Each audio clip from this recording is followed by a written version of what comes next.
Tiba-tiba dari belakang mereka ada yang memanggil. Aisyah! Dari ujung koridor lainnya ada seseorang yang memanggilnya. Ternyata orang yang berdiri di kejauhan itu adalah Raditya. Saat itu juga Aisyah berpikir dan berkata dalam hati, ini otak gue pasti ngeblank nih. Halo semuanya, kita lanjut ke bab ketiga. Yang belum nonton bab 2, nonton dulu baru lanjut ke video ini. Oke? Kita mulai. Sepanjang jalan ke rumah sakit, Alin nyetir dengan ngebut. Sesampainya di ruangan Dr. Ben, Alin langsung bertanya, Om Ben, kakakku baik-baik aja kan Om? By the way, Dr. Ben adalah teman main Papa Aisyah dari kecil. Penyesalan terbesar Om Ben adalah tidak bisa berbuat apa-apa untuk Papa Aisyah sewaktu terdiagnosa mengidap kanker. Aisyah sendiri juga seorang survivor, pernah terdiagnosa mengidap kanker paru-paru sewaktu melakukan pemeriksaan kesehatan tahunan di umurnya 18 tahun. Waktu itu Dr. Ben lah yang menyelamatkan Aisyah. Dr. Ben ngomong ke Alin, Om Ben cuma ingetin supaya besok jangan lupa bawa Aisyah ke sini untuk melakukan pemeriksaan kesehatan ya. Sementara ini kesehatannya baik-baik aja. Gak ada masalah yang serius, kata Dr. Ben. Om Ben, kakakku baik-baik aja kan Om? Iya kan? Tanya Alin dengan suara gemetar. Alin mencari jawaban kepastian. Aisyah langsung meraih dan menggenggam tangan Alin yang gemetaran untuk menenangkannya. Om Ben, kalau gitu besok kami kembali ke sini ya Om? Om Ben jawab, iya, hari ini kalian pulang dan malam ini usahakan beristirahat lebih awal. Besok baru datang lagi ke sini, ketemu Om ya. Om Ben menenangkan Aisyah. Seketika itu, Aisyah baru menyadari bahwa Om Ben terlihat sudah lebih tua dari 10 tahun yang lalu. Om Ben masih berbicara, dia bilang, soal kalian akan datang ke sini untuk melakukan pemeriksaan kesehatan besok, jangan kasih tahu Gita dulu ya. Semuanya kalau hasil udah ketahuan, baru deh kasih tahu Gita. By the way, Gita adalah ibu Aisyah dan Alin. Alin dan Rahmi menemani Aisyah kembali ke rumah sakit untuk menjalani pemeriksaan. Ekspresi Dr. Ben cukup serius waktu menjalankan pemeriksaan CT. Dia bilang, Aisyah, apa belakangan ini kamu merasa cepat lelah? Pernah gak kamu kayak pandangan kamu tuh kayak tiba-tiba gak jelas gitu? Ada sih Om, beberapa waktu lalu aku sering lembur ngejar deadline komik. Seringnya tuh sampai jam 3 atau jam-jam sore gitu kayak kerasa berat, apalagi waktu ngeliat monitor. Kayak ada bayangan gitu Om. Dr. Ben akan berdiskusi berdua dengan Alin dan meminta Rahmi menemani Aisyah keluar dari ruangan terlebih dahulu. Rahmi yang berusaha tetap tenang dan santai sambil berkata, harusnya semuanya bakal baik-baik aja. Kita tunggu Alin keluar, terus malam ini kita bertiga pergi nonton bioskop yuk. Dan lah Aisyah, kamu jangan terlalu khawatir. Semuanya bakal baik-baik aja kok. Kita kan memang selalu rutin melakukan pemeriksaan setiap 6 bulan kan? Sebagai seorang survivor pengidap kanker, tentu saja Aisyah paham betul soal penyakit kanker. Sebenarnya Aisyah sendiri sudah menebak kalau dia itu ada kemungkinan mengidap kanker otak. Di tempat itu, Rahmi masih saja mencoba membicarakan hal-hal yang menyenangkan dan berusaha menenangkan Aisyah. Tiba-tiba dari belakang mereka ada yang memanggil. Aisyah!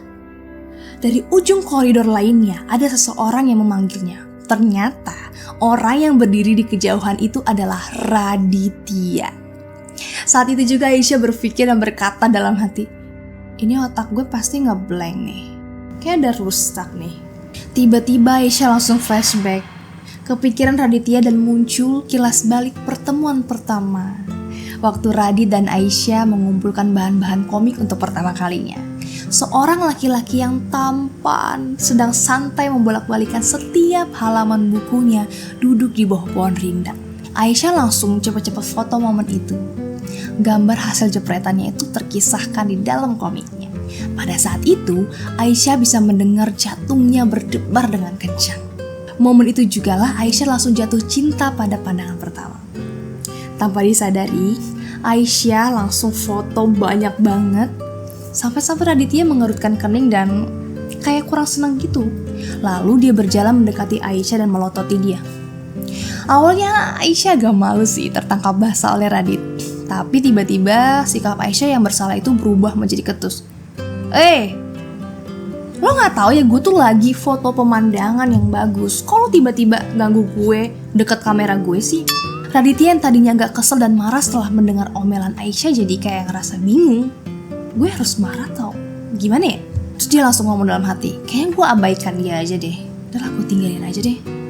Enggak disangka ternyata malah Aisyah mengejar Raditya dan bertanya, "Hello, kok lo malah pergi sih?" Kalau saja di saat seperti itu masih tidak bisa memberikan serangan balasan, maka sia-sia dia disebut sebagai mahasiswa teladan jurusan hukum. Terus dia bilang, "Lah, bukannya lo yang mau fotoin pemandangan yang bagus katanya? Kan gue udah pergi," balas Raditya. Muka Aisyah langsung aja memerah dan berkata, Oke, gue ngaku. Sebenarnya tadi itu gue diem-diem fotoin lo. Oh, dia masih bisa ngakuin kesalahannya. Untung aja dia masih waras, pikir Raditya dalam hati. Sambil melangkahkan kaki terus berjalan, Aisyah pun berusaha keras ngikutin langkah besar Raditya. Setelah berjalan sesaat, Raditya tiba-tiba berhenti dan membalikkan kepala sambil berkata, "Lo ngapain sih ngikutin gue?" Aisyah langsung jawab, "Lo kan belum ngasih tahu nama dan jurusan lo apa," kata Aisyah tanpa rasa bersalah. "Kenapa gue harus ngasih tahu lo? Lucu lo." "Ya kalau lo nggak ngasih tahu gimana gue ngasih foto tadi?" "Nggak perlu," jawab ketus dari Radit. "Oh," kata Aisyah sambil menganggukkan kepalanya seolah-olah kayak nggak peduli. "Oke, kalau gitu nanti setelah cetak fotonya, palingan gue keliling kampus nanya ke orang-orang sekitar, ada nggak sih yang kenal sama lo?" Reaksi Aisyah sungguh di luar nalar. Raditya kayak ngerasa takjub sekaligus kesel dengan kelakuan Aisyah dan berkata, Oke, berhenti di situ." Terus Aisyah langsung jawab, "Ada apa? Takut gue nggak bisa nemuin lo ya?" kata Aisyah dengan gaya santai. Seolah bilang, santai aja kali, meskipun satu kampus ada puluhan ribu orang nih ya, tapi kalau niat pasti bisa ketemu. Gue bakal tanya satu-satu juga sih. Kalau begitu, Raditya pastinya gak akan hidup tenang lagi di kampus. Raditya berpikir sambil menggeram, dan dia jawab, "Raditya Kusuma, Hukum Internasional Angkatan 1. Setelah itu dia langsung berbalik dan pergi. Bahkan setelah berjalan cukup jauh, dia masih bisa dengar suara tawa Aisyah menggema di belakang dia. Lalu 2 hari kemudian Aisyah benar-benar nemuin dia dengan semangat kayak lagi bawa harta karun. Terus dia ngeluarin foto. Di foto itu Raditya terlihat sedang termenung di bawah cahaya matahari senja. Aisyah ngomong gini, "Nih lihat, ini pertama kalinya gue bisa dapetin efek cahaya yang bagus banget. Lo lihat kan gimana sinar mataharinya nembus dedaunan?"